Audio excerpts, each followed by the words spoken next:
Hello friends, I know it's been a while since I've done anything bikepacking related, but I'm back, and I've kind of been working on my own bags for my bikes. So today I want to test them out. But first things first, once they were loaded up, I noticed one problem. Yeah, that's not going to fly, so back to the drawing board with that one. For now, I'm just going to go out with my regular saddlebag and a pack now then. So then, let's take a look at what bags I got right now.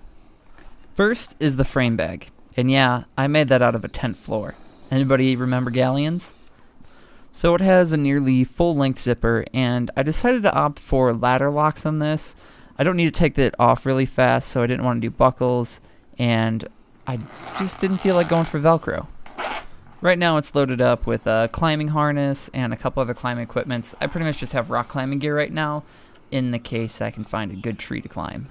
So that brings me to my rope, which is kind of just bungee cord, I guess, to the front of the handlebar. It's right now just in a bag that I had from my Ember, and I just used the straps that I normally use for carrying my crash pad, and just rigged something up. This is just to see, in a pinch, what you can do with that. So let's go give it a spin.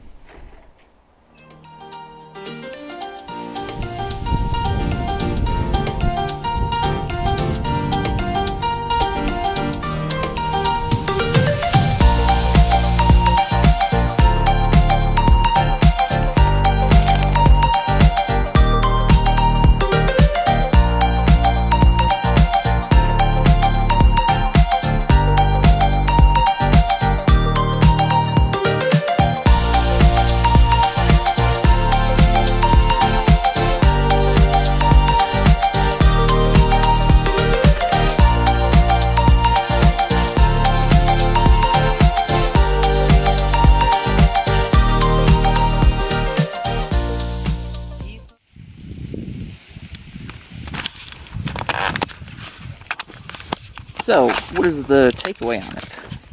Well, bags did fine, of course. I've done the frame bag before on a Sentry, but this first time I had it more heavily loaded rather than just like extra clothing. But I haven't decided on an actual bikepacking trip, because obviously this is just me coming to the side of the reservoir to hang out. I haven't decided exactly what I'd want to carry in there. Part of the thing is, it's a tent floor. It's not waterproof. It's also not the most robust material. It's not like your Cordura, your X-Packs, or anything like that. So, overall, I don't notice the frame bag at all. It holds itself. It bulges a little bit, but again, I'm using a very thin material, so that could most definitely be improved upon. And the handlebar bag, I will tell you, most definitely, if you're going to make one, you can use inner tubes or bungee cords in a pinch, but you probably don't want to. The reason being is they kind of bounce around even if you get it pretty tight. So I was finding that one of these sides, this side, whoo, am I even focused on you? There we go. So this side constantly kept getting loose, where this side's pretty taut, and you can see I had to space it. It just kept wiggling around kind of weird and loosening itself up.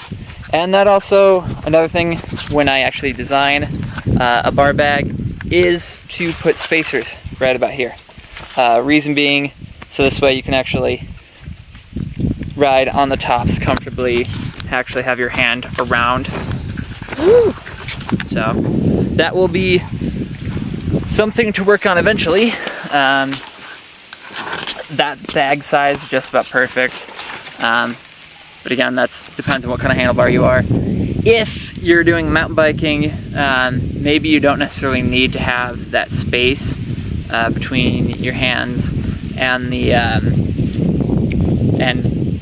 or between the handlebar and the actual bag, if you're just sticking your hands all the way on the side on your grips and not putting your hands in the middle if your bar bag doesn't go that far out. But one thing to note, I'm lucky with my bike. You don't want it rubbing up against your frame here, but the thing is, I've got cantilever brakes, so with this mount here, it pushes this out, but you don't want to do it too rough. Otherwise, woo!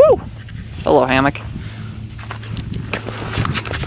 Otherwise, I say successful, another little trip out, and then I can always carry a bigger pack, but as I've learned, big packs, unless you have good weight distribution, it can be a lot on your shoulders, and riding a couple of days is not fun with that.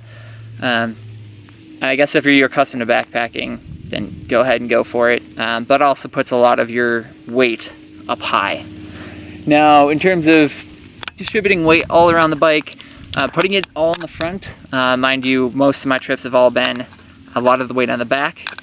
Putting it all in the front, I kind of like it. It definitely does change the handling characteristics of the bike, but I would say it's for the better. That's why a lot of people say get front racks before back racks, but we all tend to get back racks, so whatever.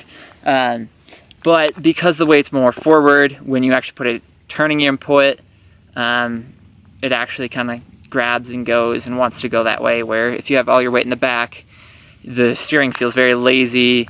Sometimes you feel like you have to wrestle it. And it was super nice coming down some of the steeper stuff where I could easily pop the back wheel up and throw it around to switch back. Just do a little endo because more weight was up front. So that's about it. Hopefully I will be able to get more material and improve upon some of these designs and make like a full frame one for like mountain bike. We will see. Otherwise, I'm gonna enjoy this. See you next time, friends.